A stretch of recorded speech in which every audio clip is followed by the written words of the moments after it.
കേരള ബ്ലാസ്റ്റേഴ്സിന്റെ നായകനായ Adrian Luna കഴിഞ്ഞ മത്സരത്തിൽ കളിച്ചിട്ടുണ്ടായിരുന്നില്ല. താരം കളിക്കാത്തതിന്റെ പ്രധാനപ്പെട്ട കാരണം താരത്തിന് പനിയായതുകൊണ്ടാണ് താരം കളിക്കാതിരുന്നതെന്നാണ് ബ്ലാസ്റ്റേഴ്സിന്റെ പരിശീലകൻ വ്യക്തമാക്കിയത്. എന്നാൽ തൊട്ടടുത്ത മത്സരത്തിൽ ലൂണ ഉണ്ടാകുമെന്നുള്ളൊരു സൂചന അദ്ദേഹം പറഞ്ഞിരുന്നു. എന്നാൽ ഇന്നലെ അദ്ദേഹം പറഞ്ഞ പ്രകാരം ലൂണ ഇന്നത്തെ മത്സരത്തിലും ഉണ്ടാകില്ല എന്നാണ് അദ്ദേഹം വ്യക്തമാക്കിയത്. എന്നാലിപ്പോൾ ഇന്നലെ പ്രീ മാച്ച് കോൺഫറൻസിൽ പരിശീലകനോടൊപ്പം എത്തിയിരുന്ന ബ്ലാസ്റ്റേഴ്സിന്റെ സൂപ്പർ താരമായ മിലോസ് ട്രിൻസിച്ച് ലൂണ ഇല്ലാത്തതിൻ്റെ ചില കാര്യങ്ങളൊക്കെ വെളിപ്പെടുത്തിയിരുന്നു. എന്തായാലും അദ്ദേഹത്തിൻ്റെ വാക്കിലേക്ക് കടക്കും മുമ്പ് നമ്മുടെ ചാനൽ ഇതുവരെ നിങ്ങൾ സബ്സ്ക്രൈബ് ചെയ്തിട്ടില്ലെങ്കിൽ കൂടുതൽ ബ്ലാസ്റ്റേഴ്സ് അപ്ഡേറ്റ്സിനും ISL അപ്ഡേറ്റ്സിനുമായി മറക്കാതെ നമ്മുടെ ചാനൽ സബ്സ്ക്രൈബ് ചെയ്തേക്കാം. അപ്പോൾ നമുക്ക് നേരെ വീഡിയോയുടെ തന്നെ കടക്കാം. കേരള ബ്ലാസ്റ്റേഴ്സിൻ്റെ വൈസ് ക്യാപ്റ്റനായ മിലോസ് ട്രിൻസിച്ച് ഇപ്പോൾ ലൂണ ഇല്ലാത്തതിൻ്റെ ചില കാര്യങ്ങൾ വെളിപ്പെടുത്തുന്നുണ്ട്. അദ്ദേഹം പറയുന്നത് പ്രകാരമാണ്, ലൂണ നമുക്ക് അത്യാവശ്യമായി വേണ്ട ഒരു പ്ലെയർ തന്നെയാണ്. എന്നാൽ ലൂണ ഇല്ലാതെ നമുക്ക് മുന്നോട്ട് പോകേണ്ടതുണ്ട്.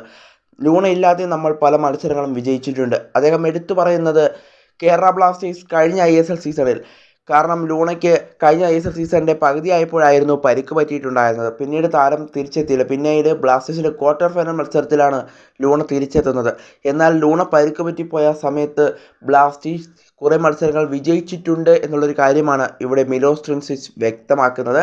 അദ്ദേഹം മിക്കവാറും എടുത്തു പറയുന്ന ആ മത്സരം ഗോവയും കേരള ബ്ലാസ്റ്റേഴ്സും തമ്മിൽ കൊച്ചിയിൽ നടന്ന മത്സരമായിരിക്കും. ആ മത്സരത്തിൽ 4-2 ഗംഭീരമായ ഒരു വിജയമായിരുന്നു ബ്ലാസ്റ്റേഴ്സ് നേടിയെടുത്ത ഒരു കംബാക്ക് വിജയം തന്നെയായിരുന്നു.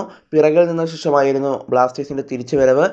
ആ മത്സരത്തിൽ ലൂണ കളിച്ചിട്ടുണ്ടായിരുന്നില്ല. ചിലപ്പോൾ ആ മത്സരമായിരിക്കും എന്തായാലും മിലോസ് എടുത്തു പറയുന്നത്. എന്തായാലും ലൂണ ഇല്ലാതെ നമ്മൾ പല മത്സരങ്ങളും വിജയിച്ചിട്ടുണ്ട്. അതുപോലെ നാളത്തെ മത്സരവും നമുക്ക് വിജയിക്കാൻ സാധിക്കുമെന്നാണ് പ്രതീക്ഷിക്കപ്പെടുന്നതെന്നാണ് അദ്ദേഹം ഇന്നലെ വെളിപ്പെടുത്തിയത്. എന്തായാലും ബ്ലാസ്റ്റേഴ്സ് ഇന്ന് ഈസ്റ്റ് ബംഗാളിനെതിരെ ഇറങ്ങുകയാണ്. മികച്ചൊരു വിജയം തന്നെ ബ്ലാസ്റ്റേഴ്സ് നേടുമെന്ന് പ്രതീക്ഷിക്കാം.